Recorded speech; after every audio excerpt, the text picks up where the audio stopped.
deficit. So, keeping them honest, we wanted to know what specifically would Congresswoman Bachmann cut now that her party controls the House. I talked to her earlier. Congresswoman Bachmann, congratulations on your big victory last night. You've campaigned on cutting the deficit, cutting spending, not raising taxes like a lot of Republican, a lot of Tea Party candidates. There haven't been a lot of specifics, though, about what programs you would want to cut to really get the kind of savings that we need. Republican Paul Ryan has suggested sharp cuts in Medicare and Social Security. Are you willing to make cuts there?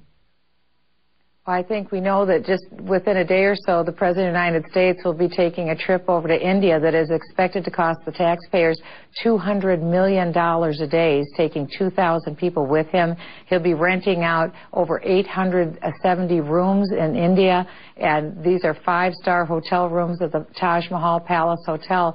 This is the kind of over-the-top spending. It's a very small example, Anderson. But don't all presidents take overseas trips and stay in hotels where there's security? Not at this level. We have never seen this sort of a entourage going with the president before. And I think this is an example of the massive overspending that we've seen, not only just in the last 2 years, really in the last 4. That's what we saw at the ballot box last evening. The American people are asking us to take a look at this and not have this sort of extravagant spending anymore. The White House is saying that idea that this is a $200 million boondoggle is completely overstated, that number, it's wildly inflated, those numbers.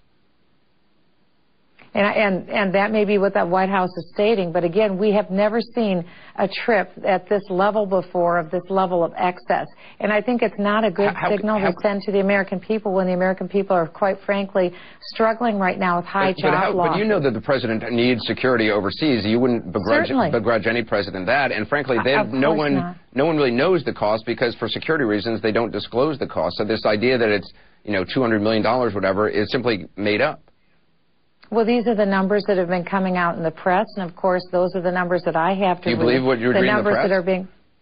Well, should I believe what you say, Anderson? That's really the question. Well, I'm not reporting this 200 million figure. I guess it just seems odd. I mean, under President Bush, did you ever talk about extravagant trips overseas, that there were too many people traveling with the president overseas?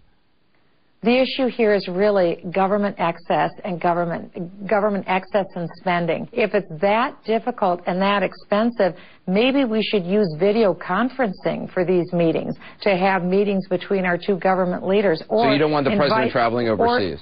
Or inviting them to come to the United States. Not at all. What I'm suggesting is that we need to rein in the spending at all levels, and we need to take a look at all of the decisions that are being made. In terms, though, of actually cutting the deficit and cutting spending, you're going to have to make very specific. You're going to have to come up with some specifics. Where we need to begin, quite frankly, is with the general budget. And we saw a huge expansion.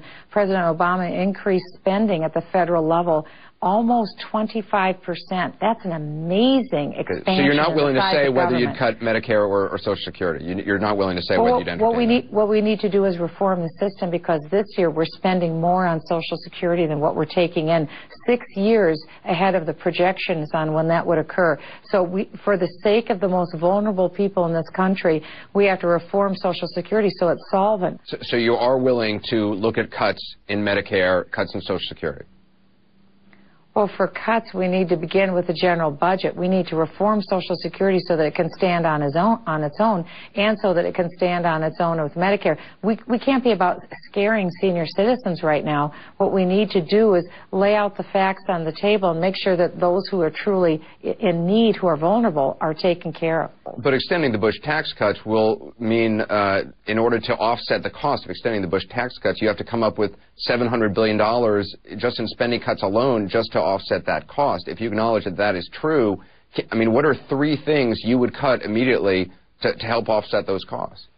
Well, it's always considered a cost when people are allowed to keep their own money. I don't think that it's a cost when people get to keep their own money. Right now, the current tax policy is, in my mind, it's actually too high, the taxes right now. If we don't extend these tax cuts, for instance, in my district in Minnesota, we'll see $1.6 $1.2 billion taken out of the pockets of my constituents and taken out of my local community where it will be spent. Instead, $1.2 additional dollars will be sent to Washington, D.C. Right. But nationwide, that's still, into that hole. But nationwide, that still accounts for $700 billion in income that the U.S. government's not going to be getting, that they're going to have to either get from somewhere else or cut spending on. I assume you want it to be from cutting spending. Can you tell me just 3 things you would do to make up for $700 billion in lost revenue for the government?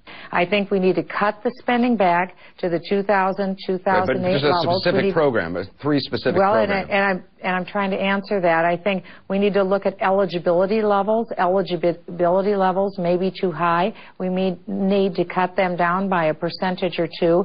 We can solve this problem. We can cut back on the spending.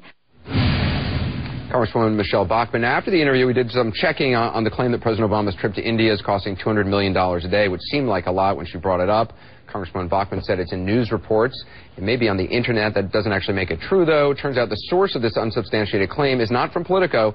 It's from an Indian news report, and the original report is actually from an anonymous Indian source, allegedly an Indian provincial official. How he would know how much President Obama's trip is costing, I'm not sure. After the interview, we went back, asked the White House for further details. They said, quote, "The numbers reported in this article have no basis in reality. Due to security concerns, we're unable to outline details associated with security procedures and costs, but it's safe to say these numbers are wildly inflated." As for how inflated, we can get some idea from Bill Clinton's similar Asian trip as president, which is widely considered the most expensive ever. The estimated bottom line for that trip, $50 million, and not per day, but for the entire trip. So it's not about justice, it's not about agenda, it's not about mobilizing people, it's about dialing for corporate dollars. These 2 parties have sold the U.S. government and the American people to the highest bidders.